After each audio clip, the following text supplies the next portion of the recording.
Now I know how it's like to have you. Assalamualaikum warahmatullahi wabarakatuh.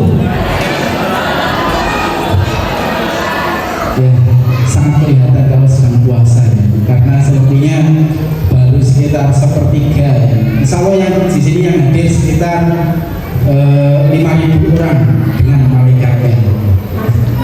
Baik, sekalian yang dirahmati Allah Subhanahu wa taala, alhamdulillah kita senantiasa bersyukur kepada Allah Subhanahu wa taala pada siang yang cerah ini kita diberikan kesempatan, diberikan kesehatan oleh Allah Subhanahu wa taala untuk mengikuti kegiatan kajian parenting keluarga. Salam dan salam semoga tercurahkan kepada Rasulullah Muhammad SAW. Biarlah yang senantiasa menjadi panutan kita, menjadi suri tauladan kita. Semoga kita mendapatkan syafaatnya di yaumul qiyamah. Amin ya rabbal alamin. Bapak Ibu sekalian yang di sini yang kesini sudah bersama pasangannya, coba angkat tangan. Nanti mungkin dapat depas ya. Coba angkat tangan, Bapak Ibu sekalian. Oh, berarti masih mayoritas masih sendiri atau mungkin bisa jadi kesini tidak bersama pasangannya. Semoga nanti dipertemukan berikutnya bisa couple ya bersama pasangannya. Saya ada sebuah pantun untuk Ustaz Cahyadi.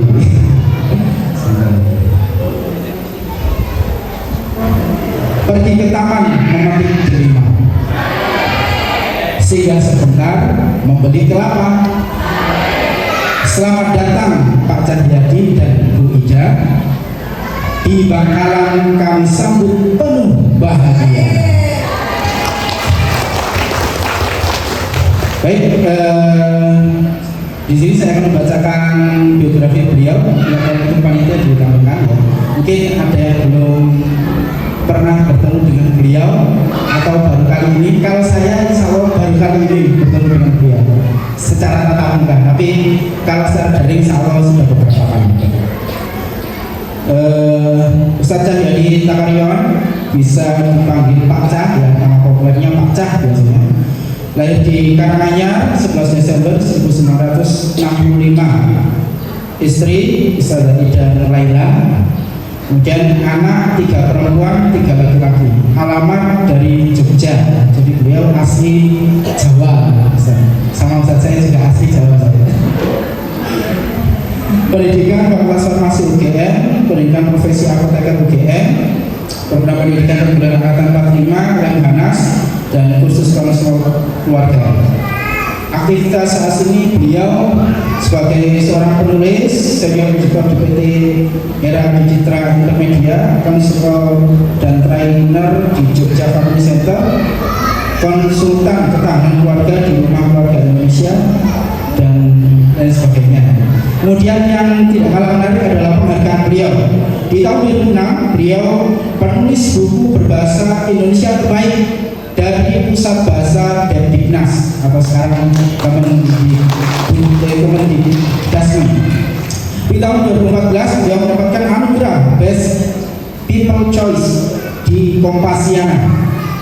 Kemudian di tahun 2019 beliau mendapatkan PIN emas pegiat ketahanan keluarga dari Gubernur DIY yaitu Sultan Hamengkubuwono X.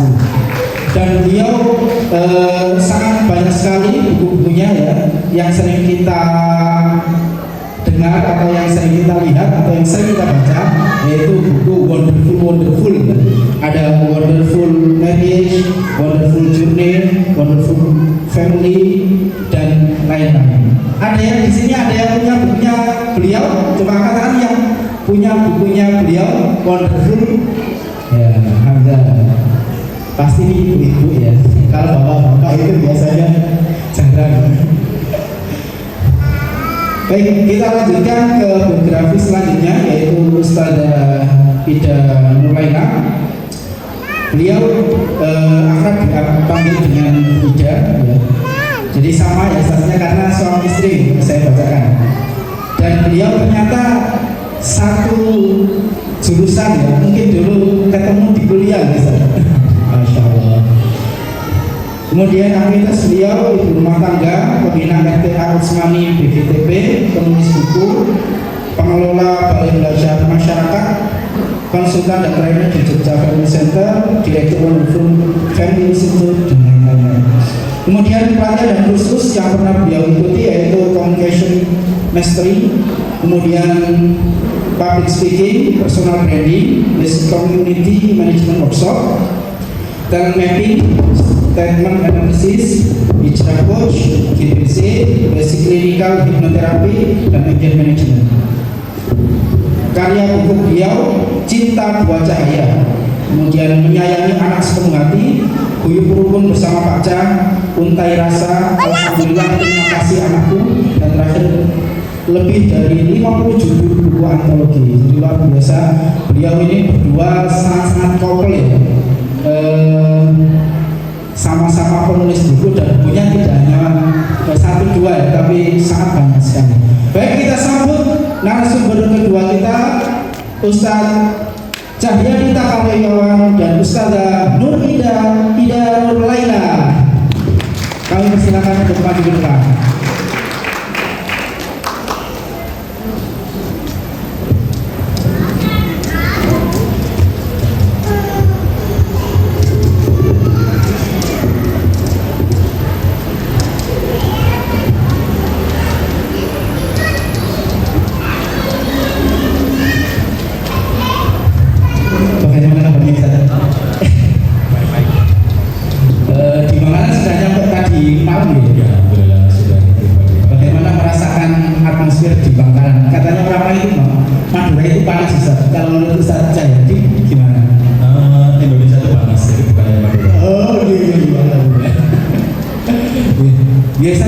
Insya Allah ini nanti akan dibagi dua sesi. Pemaparan pertama dari Ustadz Cahyadi, kemudian pemaparan kedua dari Ustazah Ida. Jadi insya Allah ada waktu sekitar 20 sampai 20 menit dari Ustadz Cahyadi yang nanti di sini. Ini monggo Ustaz.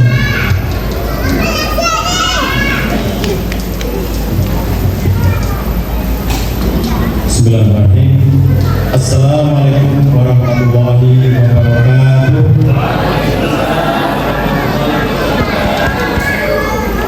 Jalan-jalan ke Bangkalan, siang sejenak di BPS Rizal. Itu cerita bukan pantun ya, cerita terharu bukan pantun. Alhamdulillah saya sangat bahagia bisa hadir di Bangkalan bertemu Bapak Ibu semuanya. Ini kalau melintas di Bangkalan dan kawasan-kawasan Madura, saya ingat saya ini untuk keempat kalinya dengan beberapa agenda dan beberapa forum. Ini adalah keempat kalinya saya melintas di kawasan Madura dan alhamdulillah kesempatan kali ini pas Ramadan, mudah-mudahan semua ibadah Ramadan yang sudah kita lakukan diterima Allah SWT seberikan kebaikan yang berlipat-lipat pahalanya insya Allah, dan mudah-mudahan kita dimampukan untuk menyelesaikan Ramadan sampai akhir dan bisa dipertemukan kembali dengan Ramadan di tahun yang akan datang. Amin ya rabbal alamin. Bapak Ibu yang dirahmati Allah SWT, meskipun waktunya sangat singkat, boleh berkenan berdiri dulu semuanya supaya mengurangi rasa ngantuk kita Bapak Ibu ya. Saya ingin mengajak gerak-gerak ringan aja biar mengurangi rasa ngantuk. Kalau ngantuk itu bagus karena itu sakinah ya, tapi biar berkurang dikit rasa ngantuknya itu. Cuma jinjit, jinjit kakinya ya. Saya hitung ya, 1, 2, 3, 4, 5, 6, 7, 8. Lagi 1, 2, 3, 4, 5, 6, 7, 8. Sekali lagi 1, 2, 3, 4, 5, 6, 7, 8. Oke, tepuk tangan untuk kita semuanya. Silakan duduk kembali. Bapak Ibu kalau duduk melingkar di majelis-majelis taklim, di forum-forum pengajian, itu kalau sudah lebih dari 1 jam itu nggak bagus kalau duduk terus. 1 jam jeda, Bapak Ibu bangkit, jinjit-jinjitkan tadi 3 kali 8 ya.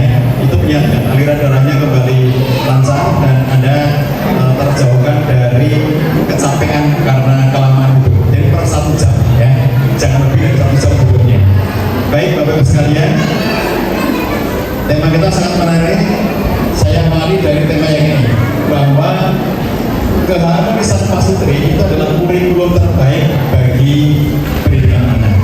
Nah, dari mana logikanya? Bapak Ibu sekalian, boleh dipilih materinya siapa yang telah klik. Di mana yang klik? Oh, gitu.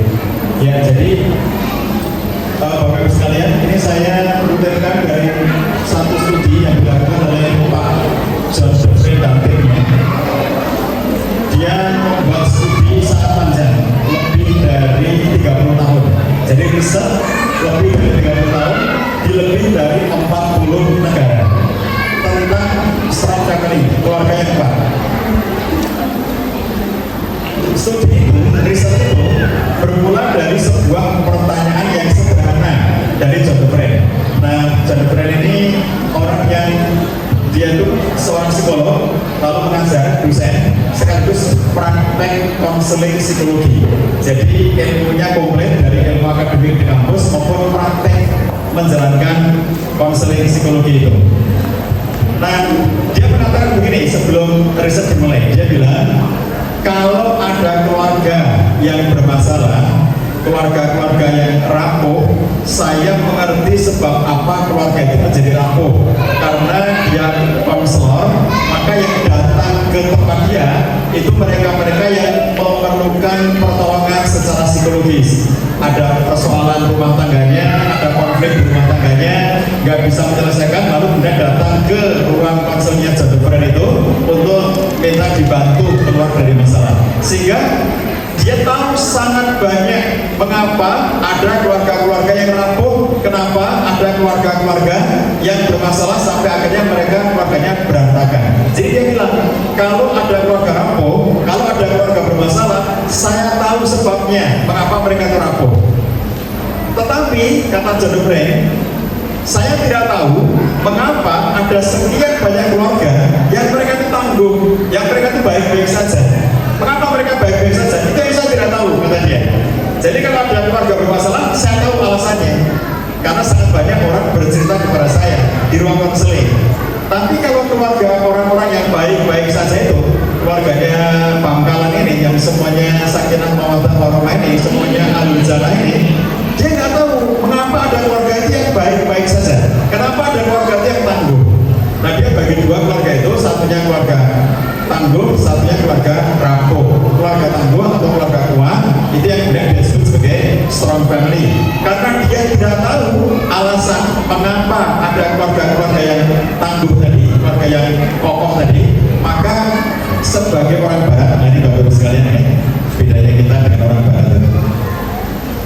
John Friend itu gak beragama, gak punya agama, gak percaya Tuhan, gak percaya kitab suci. Maka orang-orang seperti itu, kalau dia punya pertanyaan dan ternyata nggak mengerti jawabannya, cara mendapatkan jawaban adalah dengan riset, dengan studi. Kalau kita begitu nggak tahu, maka kita bertanya kepada ustaz, bertanya kepada ulama, bertanya kepada kiai. Lalu ustaz, ulama, kiai tadi itu merujuk kepada Quran, merujuk kepada hadis Nabi. Semua ada jawabannya. Apapun ada jawabannya dalam Quran, apapun ada jawabannya dalam hadis Nabi. Makanya selesai sudah bagi kita semuanya. Gak ada pertanyaan yang tidak terjawab. Semuanya ada jawabannya. Makanya kalau kita perhatikan kenapa orang Barat itu senang banget riset, karena mereka nggak punya jawaban. Kenapa umat Islam itu tradisi risetnya sangat lemah, tradisi studi sangat lemah, karena kita semuanya sudah mendapatkan jawaban. Nah, kembali ke ceritanya John Friend. Saking pengennya dia tahu mengapa ya kok keluarga-keluarga itu tangguh dan baik-baik saja, lalu dia mendatangi lebih dari 40 negara. Dia bikin tim ini bekerja di sekian banyak negara, lebih dari 40 negara itu, dan kurun waktu yang digunakan untuk melakukan riset itu lebih dari 30 tahun. Salah satu negara yang dikunjungi untuk diriset adalah Indonesia, dan saya bersyukur karena yang dipilih titiknya di Indonesia itu adalah di Jogja. Jadi Friend ini berkali-kali datang ke Jogja dan kemudian menyampaikan hasil-hasil risetnya itu. Bapak-Ibu sekalian, ini perlu untuk memahami kalimat ini. Jadi kalimat ini itu kalau saya tidak bingkai kenapa kalimat ini muncul, Bapak-Ibu akan melihat ini kalimat biasa saja. Tapi kalau Bapak Ibu tahu bahwa kalimat ini muncul bukan dari omongan, kalau orang Jogja bilang waton jeblan, kalau orang Madura saya nggak tahu bahasanya. Waton muni, waton asal bicara. Enggak, ini bukan asal bicara. Hasil riset 30 tahun di lebih dari 40 negara.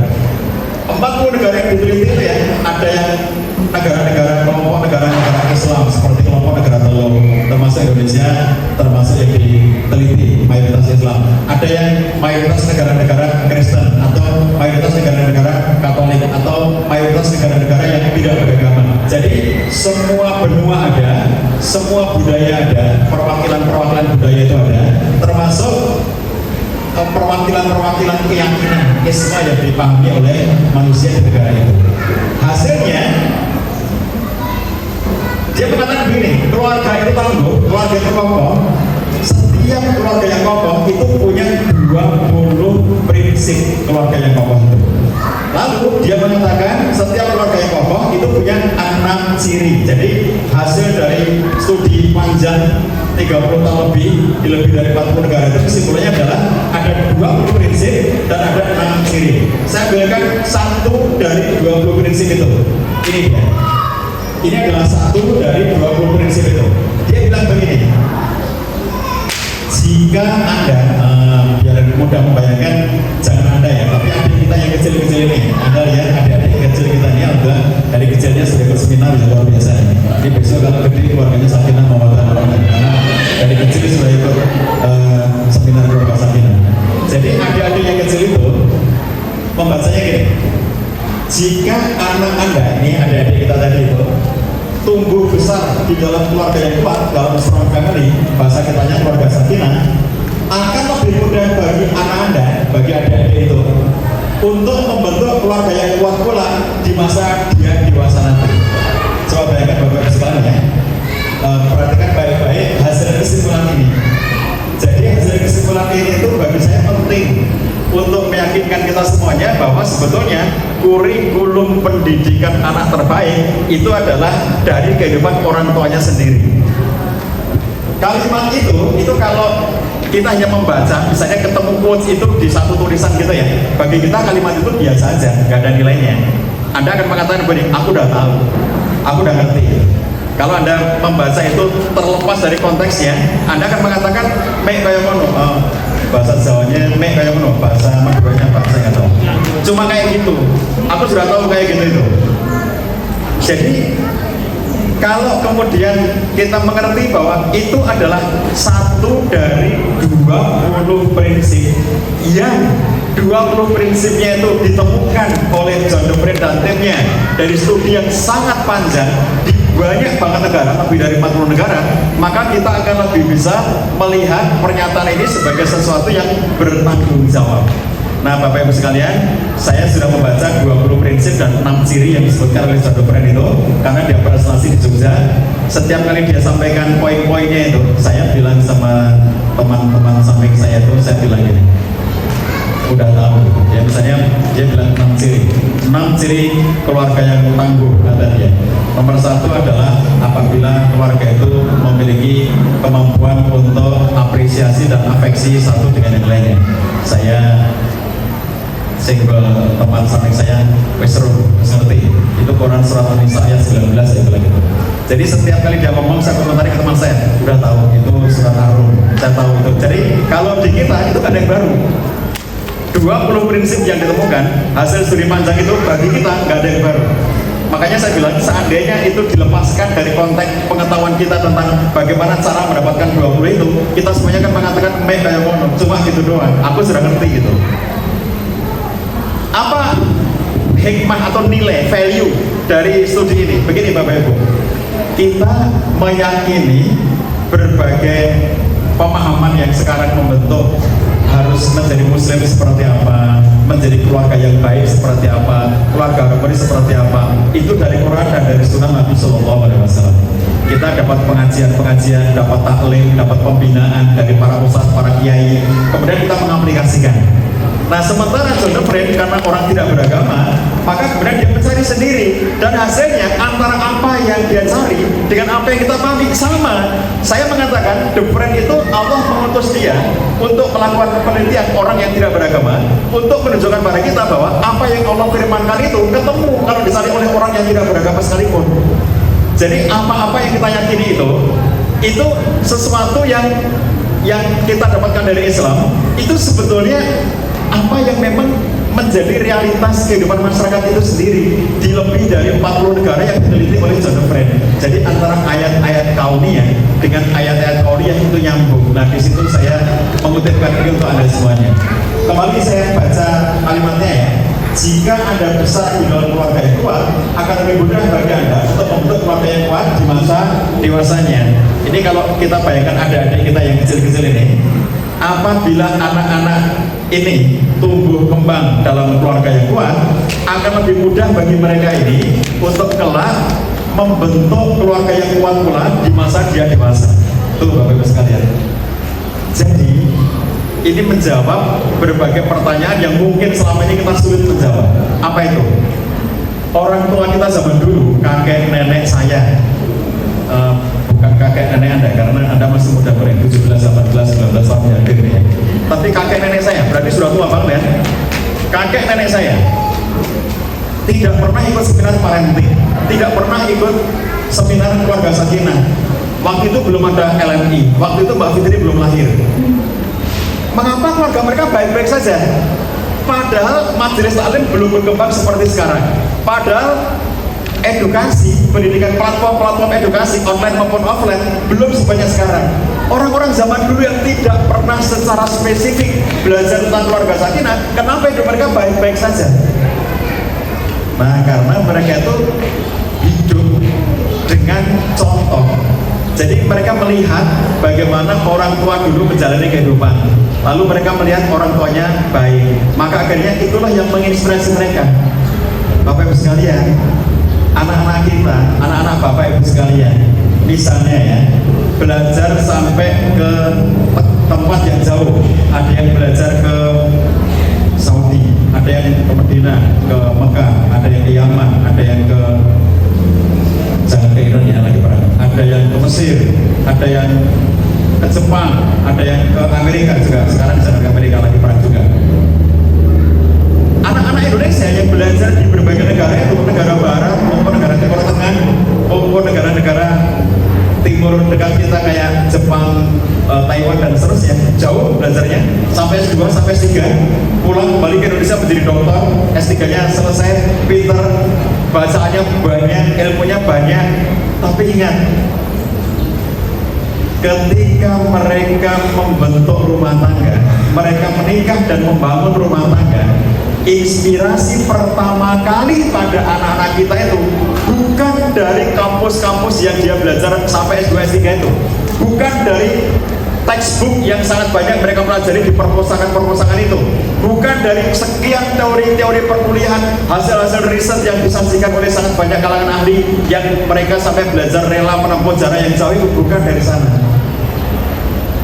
Referensi pertama kali ketika mereka membangun rumah tangga adalah apa yang dilihat dan dirasakan dari kehidupan rumah tangga orang tuanya, bukan yang diomongkan. Nah, kamu kalau nikah yang rukun ya sama suamimu, yang taat ya suamimu. Tapi anak ini tahu bahwa ibunya itu bantah terus sama ayahnya. Tapi bapak ibunya itu dia tahu bahwa mereka berantem terus. Yang rukun Mbak ya, jangan berantem, nggak baik keluarga itu berantem. Tapi mereka tahu bapak ibunya berantem terus. Jadi bukan pada apa yang diomongkan oleh orang tua ini, tapi apa yang dilihat dan apa yang dirasakan. Itulah sebabnya maka dalam konteks hari ini kita sering mendengar istilah luka pengasuhan, luka yang tidak kelihatan, luka yang tidak tampak.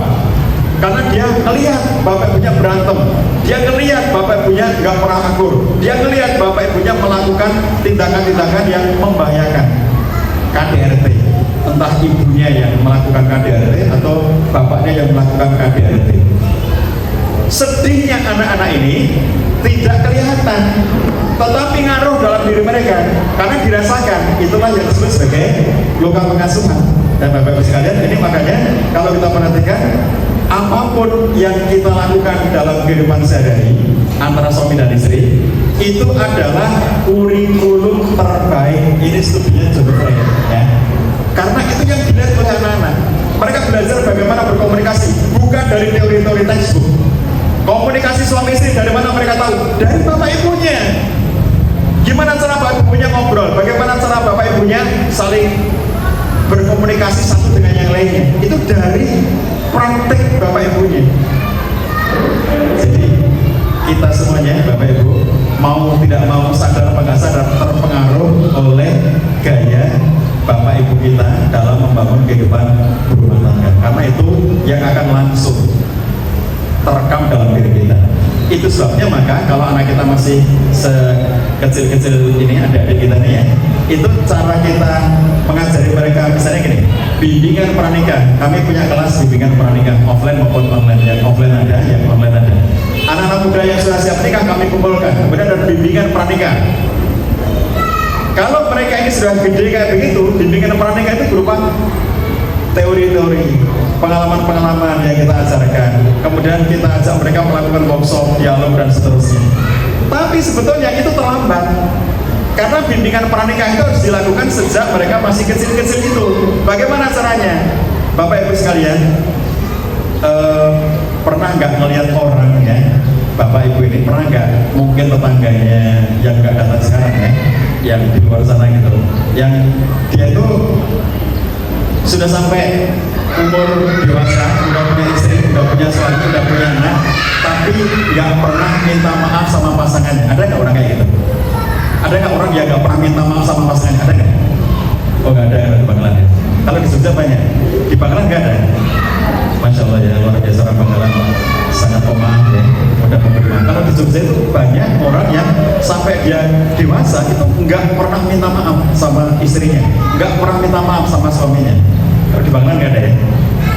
Ada? Nggak ada. Diam semuanya nih, berarti nggak ada. Aman, Bangkalan luar biasa. Jadi kalau kita perhatikan orang-orang seperti itu, pertanyaan adalah mengapa orang sudah sampai punya suami, udah sampai punya istri, udah sampai punya anak, nggak bisa mengucapkan kata maaf. Ada istri, ini juga di Bangkalan pasti nggak ada, kalau di Jogja banyak tuh. Istri membuatkan teh atau sarapan untuk suaminya, lalu kemudian dihidangkan untuk suaminya, istrinya bilang pagi-pagi, Mas, iki sarapan nih, gitu. Suaminya tuh makan-makan gitu aja, nggak pernah ada kata-kata, terima kasih ya sudah menyiapkan masakan. Kalau di Bangkalan kan semuanya bilang terima kasih. Kalau di Jogja itu banyak, laki-laki tuh nggak pernah bilang terima kasih, padahal udah buatkan kopi, padahal udah dibuatkan teh gitu. Di Jogja ada perempuan-perempuan, istri-istri yang ketika diberi nafkah bulanan oleh suaminya, dia ingin nafkah sasiki gajiku, tak kayak kue kabeh, sak struk-struknya aku berikan ke kamu semua, dengan struk-struknya aku berikan kepada kamu semuanya. Itu ada perempuan di Jogja, kalau di Bangkalan nggak ada. Di Jogja itu mengatakan begini, kok mau semene gitu. Jadi dia nggak bilang terima kasih Mas Yo, matur nuwun Mas Yo, kamu sudah menafkahi keluarga gitu. Enggak pernah bilang terima kasih. Nafkah bulanan rutin diberikan, dia hanya mengatakan sesok sing luwih oke, kita semene kok. Besok yang lebih banyak, ini cuma segini.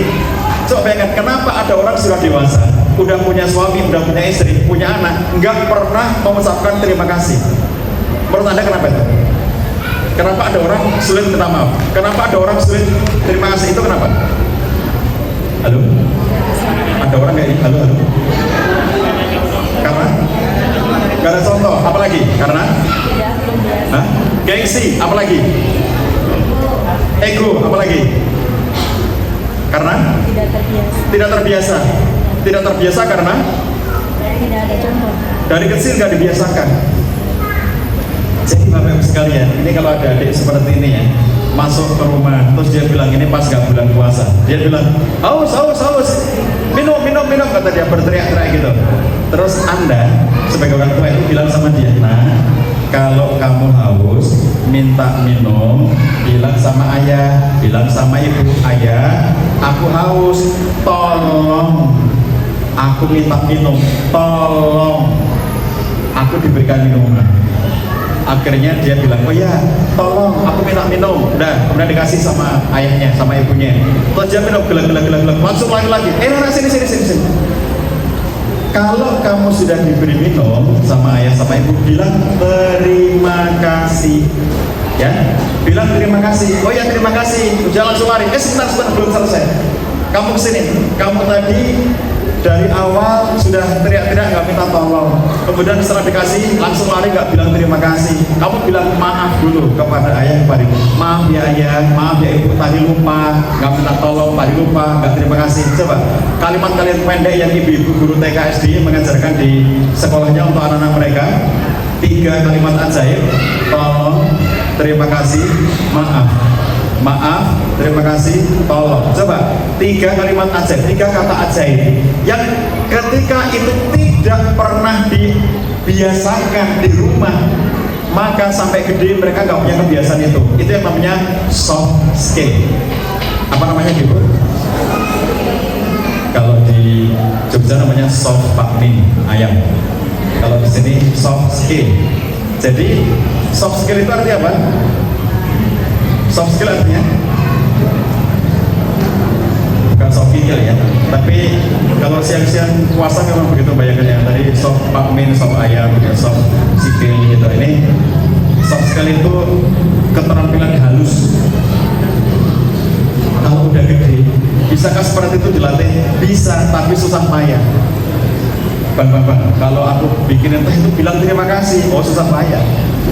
Dek, kalau aku kasih nafkah, bilang terima kasih, itu susah payah kalau udah gede. Itu harus dari kecil. Dan kita nggak usah ngomong sama anak kita, nah, ini namanya pembelajaran pernikahan ya. Anaknya masih kecil begini, kita bilang ini sekolah pernikahan. Jadi besok kalau kamu menikah masih kecil, masa udah mungkin nikah. Tapi itulah yang nantinya jadi kebiasaan sampai dia gede. Mudah minta maaf, mudah minta tolong, mudah mengucapkan terima kasih. Itulah salah satu bagian dari 7 pilar keluarga sakinah, yaitu afeksi. 1 dari 7. Nanti yang lainnya akan disampaikan Ibu Ida. Assalamualaikum warahmatullahi wabarakatuh.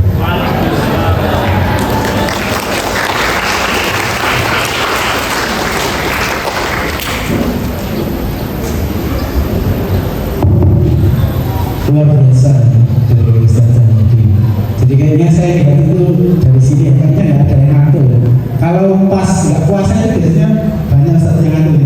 Tapi ini karena puasa dan materinya seru, kata anak-anak sekarang itu daging semua. Jadi saya lihat bahwa itu semuanya benar-benar memperhatikan. Baik, selanjutnya untuk sesi kedua langsung saja kepada Ustazah Ida, kami persilakan.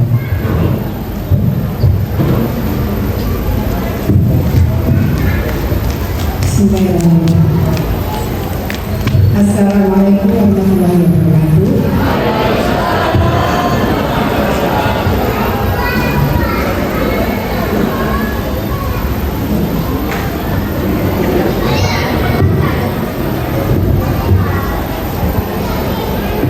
Apa suara saya kedengaran jelas? Jelas ya? Biasanya kalau dari sini nggak begitu jelas. Alhamdulillah siang hari ini bisa hadir menyapa sahabat-sahabat semua di Bangkalan. Untuk pertama kalinya saya melintasi Suramadu ya, dan malu ya, dan hari ini bisa berjumpa dengan sahabat-sahabat. Kalau dibilang Madura panas ya, saya kira panas dengan semangat saja ya. Bergelora semuanya, insya Allah semangat untuk kemudian hari ini kita bisa hadir dalam seminar parenting. Bapak Ibu, boleh saya bertanya yang punya anak-anak usia remaja, kita tunjuk tangan. Anak usia remaja, ya, baik. Yang punya anak usia SD, yang punya anak usia TK, oke. Yang belum punya putra, ketika punya putra sedikit ya, jadi mayoritas anak-anaknya TK SMP juga yang punya anak remaja tadi juga punya TK SD SMP. Artinya itu menggambarkan usia dari Bapak Ibu semua. Sekarang yang golongan kakek dan nenek sudah punya cucu mana? Halo, oh ya, oh banyak juga teman saya rupanya ya. Kami ini kakek dan nenek, kami punya 3 orang cucu. Alhamdulillah ya, semoga bertambah lagi. Baik. Ada hal besar yang Allah berikan pada kita ketika kita berumah tangga, yaitu tugas untuk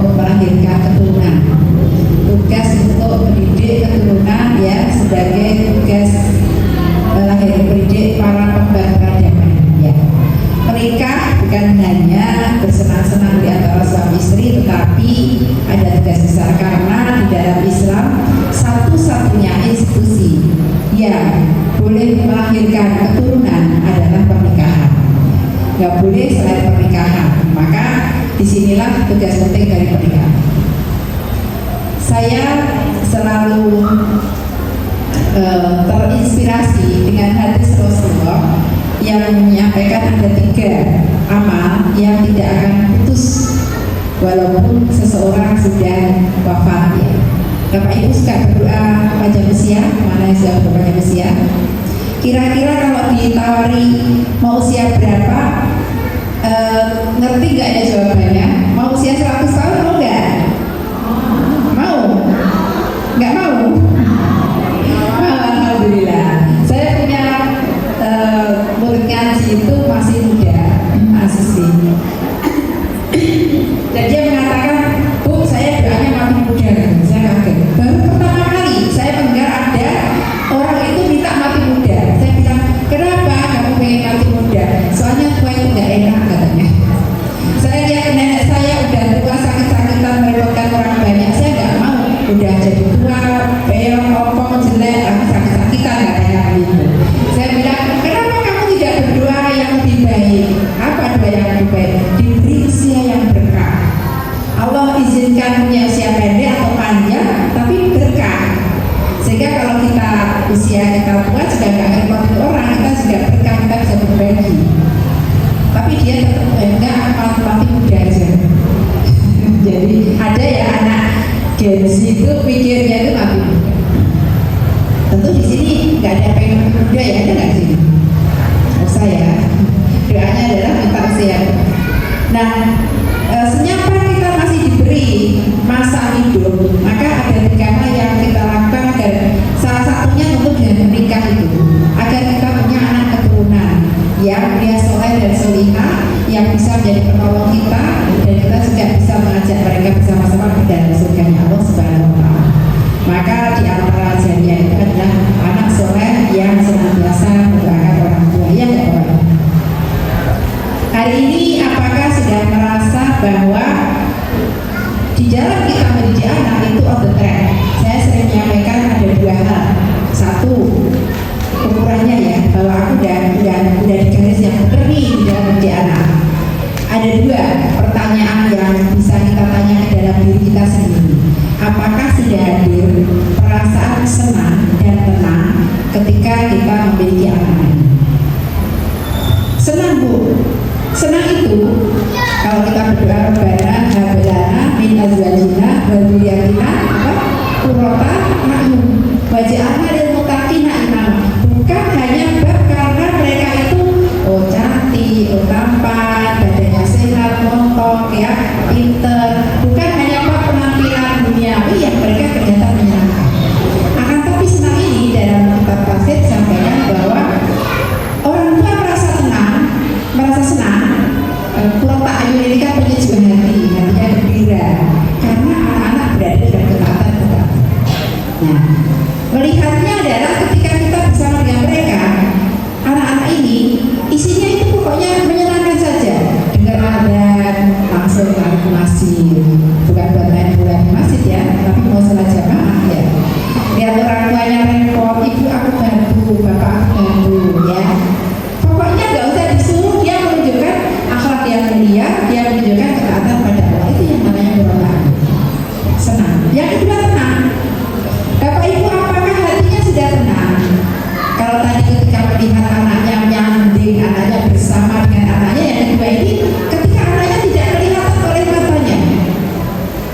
Saya bertemu dengan orang-orang tua yang anaknya remaja. Itu kalau anaknya nggak di rumah itu hatinya hatinya nggak tenang. Bu, saya kalau jam 11 malam keluar cari anak saya karena belum pulang, nggak balas WA. Di mana dia? Takut dia anaknya nongkrong di tempat-tempat yang tidak benar, berteman dengan orang yang tidak benar. Ini nggak tenang hati. Tapi orang tua, ya dia sudah mendidik anaknya dengan baik, maka walaupun anaknya jauh, tetapi dia akan tetap tenang. Dia tahu anaknya pergi ke tempat yang baik, bersama orang baik, dan melakukan hal baik. Ya kan? Bapak Ibu sudah senang dan tenang hatinya? hari Jumat. Dalam keadaan berpuasa, banyaklah berdoa. Semoga di dalam majelis ilmu di mana banyak rahmat Allah turun ini, doa-doa kita langsung dijabah. Anak-anak kita semoga dibukakan hatinya, bisa melihat hal yang baik, nampak baik, dan mereka punya kehendak untuk mengikutinya. Dan mereka juga bisa membedakan kalau ada yang buruk, mereka mengenal itu sebagai yang buruk, dan mereka punya kekuatan untuk meninggalkannya. Hari ini Bapak Ibu hadir di sini adalah bagian dari ikhtiar untuk mendapatkan amal jariah berkah dari dua anak yang soleh yang mendoakan orang tua. Yang kedua, inspirasinya adalah ini semuanya hal yang sudah biasa Bapak Ibu punya. Bagaimana kemudian kita mendapatkan jariah dari ilmu yang bermanfaat. Tadi panitia sudah nanya ya, yang datang berpasangan ada yang macet, ada yang tidak berpasangan. Niatkan nanti sampai di rumah, sampaikan apa yang didapatkan sekarang ini kepada pasangannya, ya. Setidaknya kepada pasangannya. Kalau Anda adalah ustaz-ustaz dan guru ngaji, maka setiap ilmunya niatkan ikhlas bagian dari jari ilmu yang sampaikan. Di zaman media sosial sekarang ini, Bapak Ibu juga bisa menuliskan kebaikan. Orang membacanya, orang tergugah, semoga menjadi bagian dari jari. Yang ketiga, harta yang itu bisa menjadi tabungan akhirat kita, yang kalau kemudian kita sudah wafat, pahalanya terus mengalir pada kita dengan sedekah, dengan wakaf, dengan infak, ya, yang semoga itu adalah bagian dari harta-harta dunia yang kita jadikan sebagai harta akhirat. Bapak Ibu, setiap hari niatkan bahwa hari ini aku bersedekah. Usahakan sedekah kita hari ini lebih besar daripada pengeluaran pribadi kita. Pengeluaran pribadi berapa? Maka usahakan agar itu lebih besar. Mengapa? Ya agar kita timbangan kebaikannya jauh lebih besar. Harta yang kita makan memang dengan niat untuk memperkuat kita amal ibadah itu berkah juga. Akan tapi harta yang kita niatkan untuk wakaf bagi umat Islam, untuk kepentingan umat Islam, semoga bisa menjadi bagian dari harta yang akan kita temui nanti balasannya di surga Allah SWT. Oleh karenanya Bapak Ibu, di kesempatan yang baik ini saya persilakan pada tim RMI untuk menyampaikan presentasinya, membuka peluang amal jariah yang ketiga bagi Bapak Ibu sekalian. Sudah siap timnya? Mohon Mbak Fitri. Dan semoga jadi jalan bagi kita.